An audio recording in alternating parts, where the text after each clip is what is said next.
Good morning friends. तो स्वागत है आपका अपने यूट्यूब चैनल यूपीएससी एक मंजिल में। सुबह के 4:30 बजने के साथ ही मैं आपके सामने लेकर आ गई हूँ आज का यानी 25 दिसंबर का top 6 most important current affairs. लेकिन लेक्चर शुरू करने से पहले आप सबको मेरी तरफ से हैप्पी क्रिसमस। तो त्योहार के इस दिन शुरू करते हैं आज का हम अपना लेक्चर एक नए जोश के साथ, जिसमें हमारा पहला क्वेश्चन हो जाएगा, what is the name of carbon tax that UK plans to implement from 2027 on imports of material like steel and aluminium.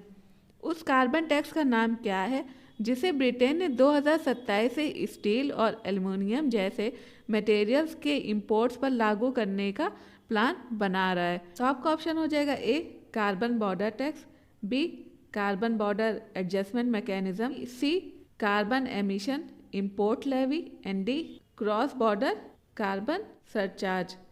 तो इसके बारे में मैंने आपको ऑलरेडी बताया हुआ है, तो ये आपका आंसर गलत नहीं होना चाहिए और वैसे इसका आंसर हो जाएगा आपका कार्बन बॉर्डर टैक्स। तो देख लेते हैं इसके बारे में। तो जो कार्बन टैक्स है, तो यूके प्लान कर रहा है कि 2027 से कार्बन इंटेंसिव मटेरियल जिसको यूज करने पर कार्बन एमिशन ज़्यादा होता है उसके इंपोर्ट्स पर वो टैक्स लेने वाला है, जिसको बोला जा रहा है कार्बन बॉर्डर टैक्स। और ये अप्लाई होगा कुछ आइटम्स पर, लाइक आपका हो गया आयरन, स्टील, एल्युमिनियम, सेरेमिक्स और सीमेंट।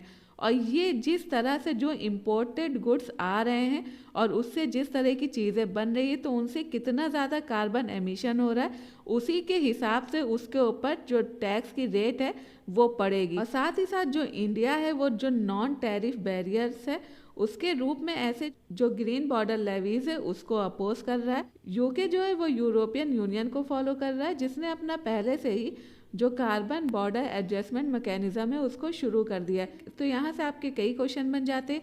एक तो ये कि कार्बन बॉर्डर टैक्स किसका है, दूसरा ये कि ये है क्या, तीसरा ये कि किन मटेरियल्स पर इसको लगाया जा रहा है, चौथा हो जाएगा कि क्यों लगाया जा रहा है, उसके बाद आपका दूसरा बन जाएगा कि जो सीबैम है वो किसके द्वारा लगाया जा रहा है और वो है क्या। तो इसके बारे में मैंने आपको लास्ट के वीडियोस में पढ़ाया हुआ है, तो अगर आपने वो नहीं देखा है तो डिस्क्रिप्शन बॉक्स में सारे वीडियोस की लिंक है, आप वहां से जाकर उन वीडियोस को देख सकते हैं।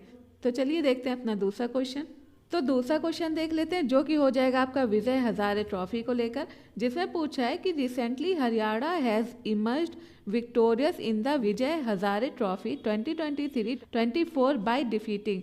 हाल ही में विजय हजारे ट्रॉफी में 2023-24 में हरियाणा ने किसको हराकर विजय हासिल की। तो आपका ऑप्शन हो जाएगा A Maharashtra, B Rajasthan, C Gujarat and D Punjab. तो आपका आंसर हो जाएगा बी राजस्थान। तो इसके बारे में देख लेते हैं। दिसंबर 2023 में विजय हजारे ट्रॉफी, जो कि एक डोमेस्टिक क्रिकेट टूर्नामेंट होता है इंडिया में, तो उसमें हरियाणा ने राजस्थान को हराकर जीत हासिल की। और ये हो कहाँ रहा था, ये राजकोट के सौराष्ट्र क्रिकेट स्टेडियम में हो रहा था। राजकोट आपका किस स्टेट में पड़ता है ये आपको कमेंट बॉक्स में बताना है। और ये पहली बार हरियाणा को ये टाइटल मिला है, पहली बार हरियाणा को फाइनल में देखा गया है और तमिलनाडु ने इसमें सबसे ज्यादा टाइटल्स पाने का रिकॉर्ड बनाया है और अभी तक तमिलनाडु इस ट्रॉफी को 5 बार जीत चुका है। नेक्स्ट क्वेश्चन हो जाएगा, international gender equality prize is given by which country.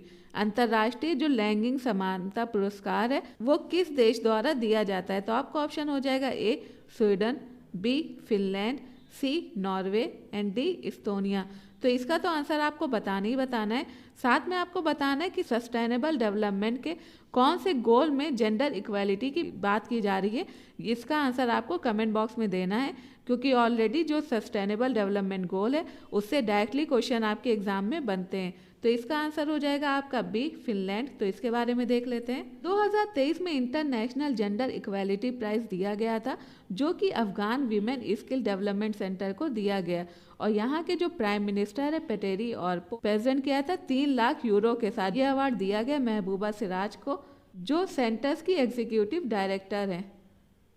तो ये सेंटर जो है वो रिकॉग्नाइज किया जा रहा है अपने क्रूशियल वर्क को, जिसमें वो वीमेन के राइट्स को लेकर लड़ रहा है और साथ ही साथ जेंडर इक्वालिटी को भी प्रमोट कर रहा है, वो भी कहाँ पर, अफगानिस्तान में, जो कि देखा जाए बहुत ज़्यादा जहाँ पर चैलेंज है वीमेन की कंडीशन को लेकर। और इस टाइम पे वहाँ पर तालिबानी गवर्नमेंट जो है वो शासन कर रही है। इसी के साथ ही साथ जो इंटरनेशनल जेंडर इक्वालिटी प्राइज़ है ये एक गवर्नमेंट प्राइज़ है जो कि एडमिनिस्टर किया जाता है ministry of social affairs and health Finland के द्वारा। नेक्स्ट क्वेश्चन हो जाएगा whose forthcoming memorial is titled 4 stars of destiny. किसके आगामी संस्करण का जो शीर्षक 4 स्टार ऑफ डेस्टिनी है? तो आपका ऑप्शन हो जाएगा A admiral Karambir Singh, B air chief marshal RKS Bhadauria, C general MN Naravane and D lieutenant general Rajendra Singh. तो एक तरह की बुक है, तो ये पूछ रहा है कि किसने इसको लिखा हुआ है, तो इसके बारे में देख लेते हैं। तो इसका आंसर हो जाएगा आपका सी जनरल MM नारवने। तो इनके बारे में देख लेते हैं। तो ये एक फॉर्मर आर्मी चीफ जनरल हैं MM नारवने। उनकी जो फोर्थकमिंग मेमोराइड है 4 स्टार ऑफ डेस्टिनी, उसमें उन्होंने मेंशन किया कि किस तरह से आर्म फोर्स खुद भी सरप्राइज हो गई थी जब अग्निपथ मिलिट्री स्कीम जो है वो इंट्रोड्यूस हुई थी। तो ये बुक हमारे लिए इंपॉर्टेंट हो जाती है, तो इस बात को याद रखना है। तो बढ़ते हैं अपने नेक्स्ट क्वेश्चन की तरफ।